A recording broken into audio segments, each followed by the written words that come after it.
কাঁদছেন কেন? আমার স্বামী আমাকে ঘর থেকে বের করে দিয়েছে। কোথায় আপনার স্বামী? ওই তো। চলে যাব দেশ ছেড়ে।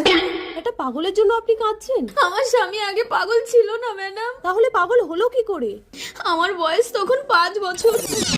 তোর বেটিকে যদি নিয়ে যেতে চাস এক্ষুনি 5 কোটি টাকা নিয়ে ইন্ডিয়াতে চলে যা। এটা তোর বেটি না?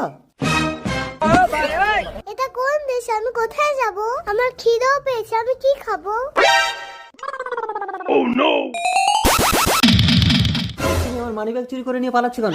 তুমি যদি আমাকে বিয়ে না করো তোমাকে আমি পুলিশে দেবো। মৈনাক, একটা অনাথ মেয়েকে রাস্তা থেকে তুলে এনে রাজপ্রাসাদে ঠাই দিয়েছো, আমাকে কখনো ছেড়ে দেবে না তো? মুক্তা, তুমি আমার যুগ যুগান্তরের সাথী। বিএলও সাহেব বাড়িতে আছেন? নমস্কার, ইলেকশন কমিশন। এসআই লিস্টে আপনার স্ত্রীর নাম নেই, আপনি একজন বিএলও হয়ে এখনো কেন আপনার স্ত্রীকে বাড়িতে রেখেছেন? স্যার, আমার স্ত্রী অনাথ। আমরা ইমোশন কমিশন না, election commission. Quick step right now. Okay. আমি তোমাকে ছেড়ে যাবো না মইনা।